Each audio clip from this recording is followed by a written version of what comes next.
سب سے پہلے کشتی نوح علیہ السلام نے بنائی. لوہے کو موڑ موڑ کے اوزار بنانے کے کام داؤد علیہ السلام نے کیا.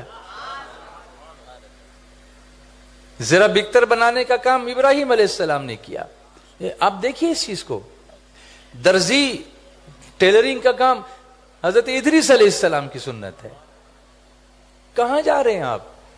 یہ سب ہنر ہمارے ہیں، بعد میں اور لوگوں نے کیے، میں اس کا انکار نہیں کر رہا ہوں، لیکن ہم پیچھے کیوں جا رہے ہیں؟ میں یہ کہہ رہا ہوں آگے بڑھو نا. آپ دین پر قائم رہ کر بھی یہ سب کر سکتے ہو. یو کین، آپ کر سکتے ہو.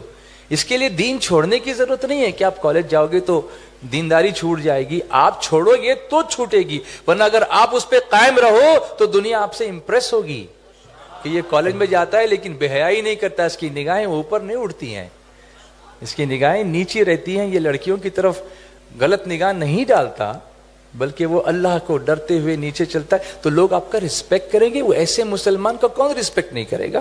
ہر قوم ایسے لوگوں کا رسپیکٹ کرتی ہے. وہ رسپیکٹ ہم کو کریٹ کرانا ہے، علم نہیں چھوڑنا ہے، وہ رسپیکٹ کرانا ہے ہم کو. تو بہت سارے انوینشنز، لیکن جب ان سائنسدانوں کی، اچھا ایک بات اور یاد آئی، الجبرا. پتہ ہے کس نے اس کو انوینٹ کیا؟ حضرت امام جعفر صادق رضی اللہ تعالیٰ. ڈو یو نو امام جعفر صادق؟ ہم صرف ان کی کنڈے کی نیاز کر رہے ہیں. کرو، میں منع نہیں کر رہا ہوں، کھاؤ اچھے سے، ایسوں کو نعمت کھلاؤ، دودھ کے شربت پلاؤ، ایسوں کو ایسی غذا، تم پہ کروڑوں درود، سب ٹھیک ہے.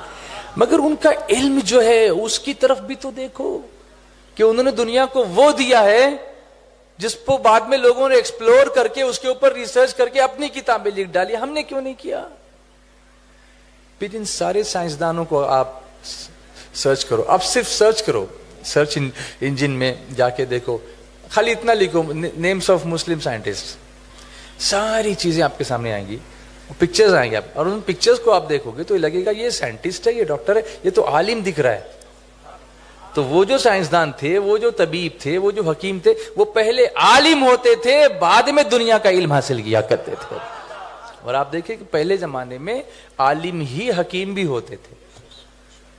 جب ڈاکٹری نہیں تھی، حکمت تھی، تو علماء ہی علاج کرتے تھے. اعلیٰ حضرت خود حکیم تھے، صدر الشریعہ تھے، سبحان اللہ. صدر الافاضل خود حکیم تھے. ایسے کتنے بزرگوں کو آپ دیکھیں، وہ لوگوں کو ٹریٹمنٹ کرتے تھے. اعلیٰ حضرت نے بھی اس سلسلے میں لکھا کہ علم دو اہم علوم میں سے دو اہم علم ہے، ایک ہے علم دین، دوسرا ہے علم طب، میڈیسن. دونوں میں لمبی پڑھائی لگتی ہے.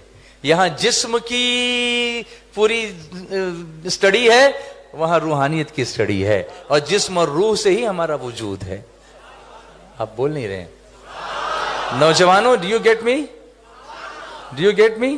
تو سارے علوم کا جو منبع ہے نا وہ قرآن کریم ہے. ہم قرآن کو چھوڑ کر اگر علم حاصل کرنے جائیں گے تو گمراہیت کی طرف بڑھیں گے. لیکن قرآن کریم کی آیتوں پر نظر ہوگی، پھر کمپیوٹر پر نظر ہوگی، تو پھر ہم گمراہ نہیں ہوں گے، ہم صراط مستقیم پر چلیں گے.